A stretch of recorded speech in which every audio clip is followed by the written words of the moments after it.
your pre?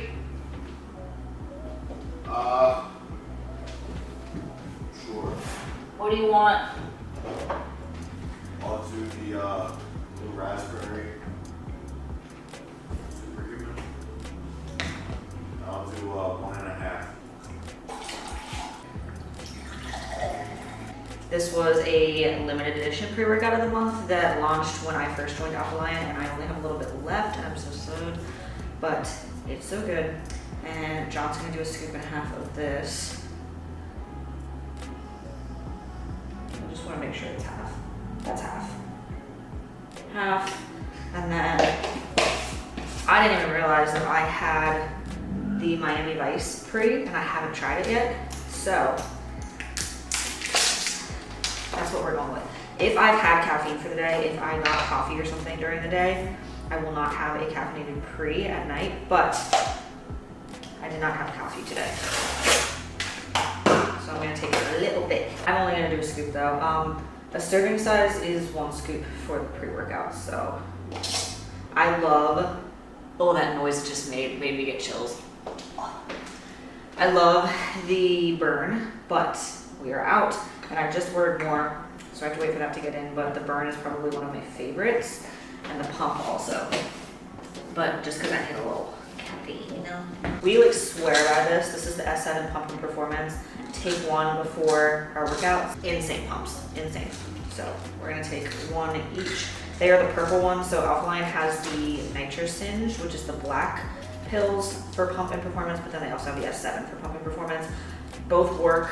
I like the S7 a little bit better. And then these are our pre's. I'm gonna mix up my intra workout. So normally I'll have like my creatine during my workout too, but since Alphalete doesn't have an unflavored creatine and all of their creatines are flavored, I don't want to mix an intra that's flavored with creatine that's also flavored. It's just not gonna work out. So I take the creatine when I get home.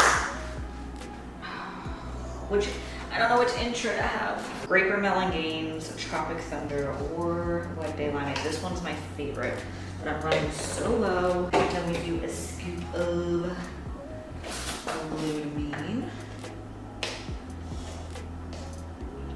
We're gonna go 3. Boom. I'm a little nervous. During prep, I got these like exertion headaches. I don't know why, I don't know what was going on, but like when I would push too hard in the gym, I would get these like exertion headaches that started at like the base, and they pretty much like came up over through my whole head. The most excruciating thing ever, and it's like after you get one, it just messes up the whole workout. Eventually, a couple weeks into prep, they just went away, but I just got them back last week. Actually, literally a week ago, I was on a hack squat. I was doing my back offset, and I pushed really, really hard for my last set.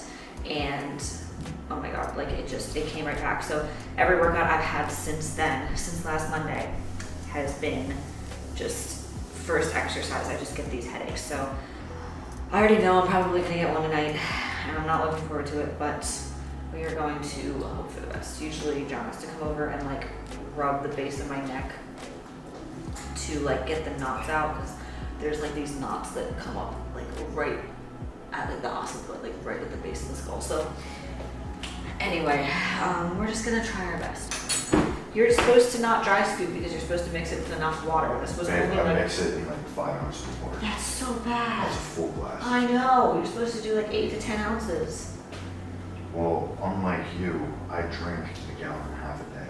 So about the girl flirting with me at the running place, and I'm like, she leaned in and she was like, "Why are you so messy?" But she did. Like, she's not kidding. When we were in Florida this weekend, we went to like it was like a Hooters type place. It wasn't Hooters, but it was a wing place where the girls dressed like that. And I'm like, you know, I'm all about it. Get your coin. Do what you gotta do. But it was so funny because there were 3 guys sitting there and then me and Jade. So me, Jade, Jade's boyfriend Barb's, and then, yeah, we were all sitting there. She and pointed me out. yeah, I know, and the girl pointed him out, which is funny because he's big, but like Barb's is an Olympian, so he's like, you know, Olympia ready. He looks fucking good. And then there's Mike, who's Mike a pro, is an IFBB and I'm still pro. an amateur. So out of those 3, But she leaned in and she's like, I can tell you guys lift, and she's like, you're big. I can tell you're. Have back today, right? yeah. Yeah, I have legs. We always have separate training days in the beginning of the week, and then we match up at the end. You look majestic with this background. Majestic. Yeah, there's like a sunset background. Got my straps, got my belt. Do I have my headphones? And I got my headphones. Look at you. Good to go. All right, so we hit some quads and glutes. I always start out my week with a quad and glute session. I just feel like it's my hardest session of the week. So I like to really push while I have all the energy from resting over the weekend. So getting ready here, I got to put on my blazers, which takes me like 10 minutes. Those are so hard to get on. Someone tell me why. I don't know. And then we have to do our dynamic warm up. So as a reminder, you should always do a dynamic warm up before your workout and then static stretching after. I'm just showing you guys these two. So these are the world's greatest stretch. It's actually what it's called. Feels so freaking good. And then I'm doing these banded walks. I take about 5 steps each leg up and then 5 steps each leg back. I like to start my workouts with a pre-exhaustion kind of thing. So if I'm training quads, I will start my workout usually with leg extensions to kind of get the blood flowing to the quad, get a little bit of pre-exhaustion going on. So I'm doing 2 sets of 20. I think my biggest mistake when doing leg extensions in the past is kind of just like throwing the weight up and just like kicking it up with no control. So I like to really focus on squeezing at the top of the movement, making sure that I can feel my quads doing the work and not just like momentum. Then we move into some Smith machine squats. So I do not barbell squat anymore. For those of you guys who have watched my old videos or gone on my Instagram like way back when, I used to be a huge barbell squatter and barbell deadlifter. I was really into power building, but I had injured myself back in like 2020. So I just don't do barbell squats or barbell deadlifts anymore. Just doesn't work for me, but I do love Smith machine squats. I can load them up. I can still feel them exactly where I want to feel them. And my goals are hypertrophy based now. They're not strength based. I'm not into powerlifting. So it's just important that I focus on movements that are going to get me the results that I'm looking for. So honestly, I'd prefer a straight up down Smith machine. That didn't make sense. Honestly, I prefer a straight up and down Smith machine. You can see this one's kind of at an angle. So if you do have a Smith machine that just goes straight up and down, that would be best.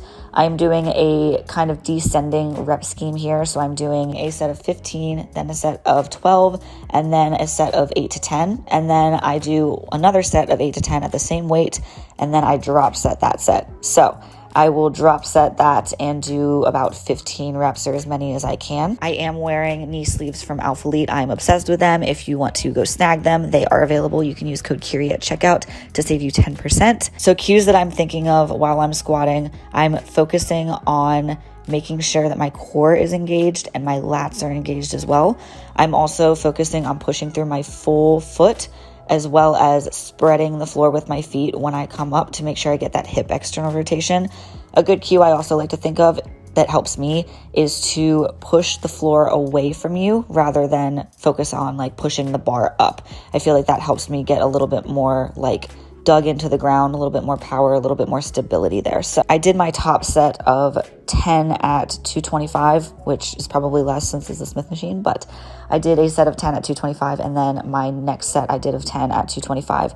Then I dropped to 185 for 15. I actually saw Francielli doing these on Instagram, and I really wanted to try them because I'm always looking for ways to like spice up my training, especially these quad focused movements. So I am doing technically 3 sets of 15, but I'm doing 5 reps, and then at the bottom of the 5th rep, I'm holding it for 5 seconds, and then doing another 5 reps, holding that 5th rep for 5 seconds, and then another 5 reps. So a little bit lighter weight here since we're focusing on that like hold, that isometric hold at the bottom. And then I like very rarely have ever used this machine like this. I usually always use it the reverse way for like the reverse V squats or reverse V squat good mornings. But this targets my quads like no other. I like to take a little bit more of a further stance out because it really allows me to squat deep and then get my hips really back into that movement. I did these for 2 sets of 12 to 15. And then I'm waiting for John for these because I forgot my band and I wasn't able to do them by myself because the Smith machine like automatically locks unless I have a band to kind of like pull it back. But he's just holding it there so that it doesn't lock on me. These are called reverse hip thrust, Smith machine donkey kicks, whatever you want to call them. But I'm sure you've seen them all over IG as kind of like a Fitspo influencer move. These target my glutes like no other. It's like a hip thrust, but my quads are completely taken out of it. So I feel like I can really just focus on my glutes. I did 3 sets of 15 to 20 on these, and it was a perfect way to end this quad and glute focused workout. I'm taking my creatine. I'm not gonna forget. So Superhuman Post is the creatine I take. I was obsessed with the green apple, but cotton candy is like my favorite flavor because I'm a child. And they have the curling candy, so this is my new favorite, and I can't stop drinking. The only thing is that I can't drink cotton candy flavored creatine during a workout because I feel like that's just not very good. It's not very refreshing. Also, I'm sorry, I'm straight bumming. I got my Christmas PJs on. I got this 3X shirt, some slippers. This is the best tasting creatine I've ever had in my life. So I'm getting my post-workout meal ready. Just making jokes. I'm just having chicken and rice again. So 200 rice, 125 chicken, 15 mac nut oil. It's so good. If you haven't had macadamia nut oil, it's so good. I never would have like experienced macadamia nut oil if Justin wanted to put it in our plans. We're coached by the same coach. He likes me more. I'm kidding. That's my like main post-workout meal, but before that I'm gonna have cereal with Fairlife because that's my way to get my carbs. Alright guys, I have to clean all of this up now and get ready for bed because it is way past my bedtime. But that is going to conclude this video. Thank you so much for joining. Don't forget to like and subscribe so you don't miss another video, and follow me on Instagram and TikTok while you're at it. I'm gonna go finish this and then crash. Bye.